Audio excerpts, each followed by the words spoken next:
if I get another audition request for a project that pays $125 a day, I'm gonna scream. The first audition of the year I received was for a project that paid $125 a day.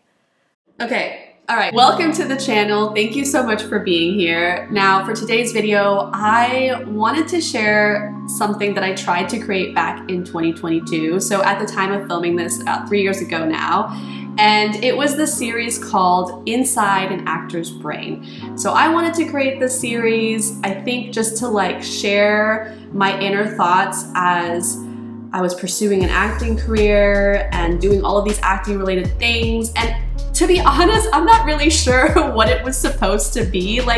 It's kind of a podcast style format, but not really. It's more of an inner monologue thing, but you see I have my mic set up and I clearly had this whole thing written out and I was sort of telling a story. Anyway, you know what? You can just watch it instead of me trying to explain.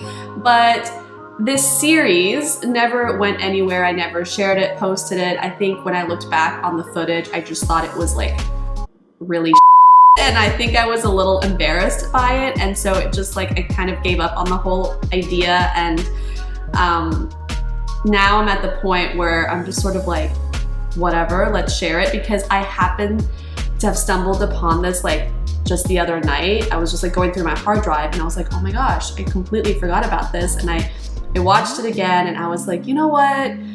Let me just share it. Who cares? And it's all part of being creative and whatever. So anyway, I hope that you enjoy today's video.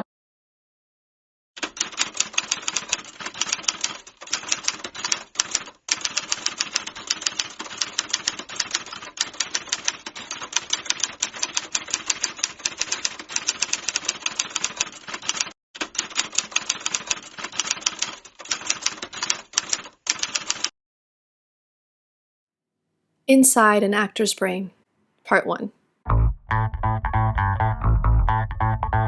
2022 started off with a headshot session to get some fresh shots for the new year. This here is a classic move for any actor who just got some Christmas money and truly does not know what else to do to move their career forward, short of selling their firstborn child or kidney. For the first time, I felt truly prepared for a shoot. I'd done my research, my wardrobe selections were in order, and I had 5 specific looks in mind that I wanted to capture. Before I knew it, the day had come, and there I was in Studio City.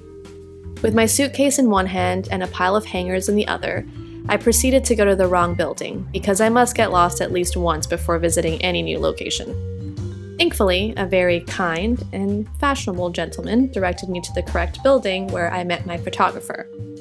Upon entering her studio/apartment, I felt at ease. It was clear that this photographer knew what she was doing, and she was friendly, which is always a plus. The shoot went smoothly, and I was filled with accomplishment, hunger, and thirst by the end of it. As I walked out the door, I prayed with a dry mouth and grumbling stomach that these images would be the ones to actually help get my career to the next level, and maybe even pay some of the bills, because if I get another audition request for a project that pays $125 a day, I'm gonna scream. Yes, I know, it's all part of the journey, and this is just where I'm at in my career right now, but I have the right to scream if I want to. Plus, I can't imagine my manager ever jumps for joy at the prospect of making $25 a day. Within a couple of weeks, I received a gallery of images consisting of almost 800 shots.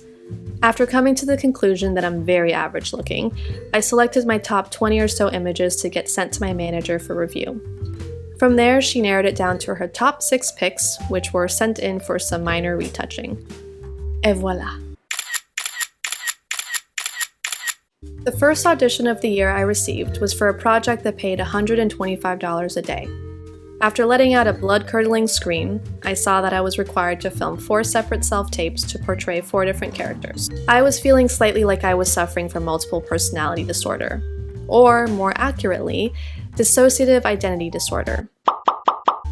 However, I was able to film and submit my self-tapes on time, because I am a pro after all, and it was actually surprisingly a lot of fun to film multiple characters at once.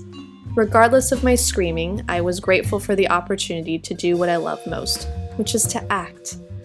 At this point, I would like to note that my new headshots were not ready yet, so all of the auditions I'm mentioning today were gained from my old headshots. Updates on the effectiveness of my new headshots are coming soon. All hope is not yet lost. Shortly after that, I made a submission to the Warner Media Access Talent Spotlight for an opportunity to connect with Warner Media execs, receive one-on-one coaching sessions, and ultimately perform in a showcase. I am fully aware that this is a long shot, like hoping to win the lottery, or finding a needle in the haystack, or trying to throw a rock to Mars. Hey, you know what they say. You miss 100% of the shots you don't take. Most recently, I received an audition request to submit a self-tape for a dramedy in a British accent, something I'd never done before. Accents are not my strong suit. I'm not generally good with accents, I often feel very self-conscious about them, and I usually sound horrific.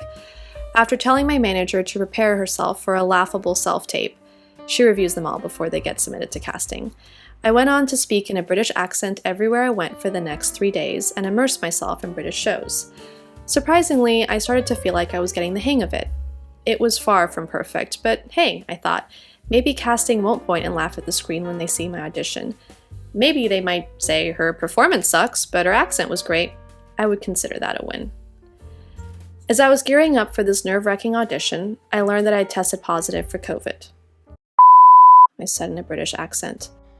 Well, at least they can't catch COVID from watching my self-tape, I said again in my near-perfect British accent. Thankfully, I was able to conjure up the energy to film and submit the self-tape, despite harboring a diseased body, and I have to say, I'm pretty proud of myself. End of episode 1.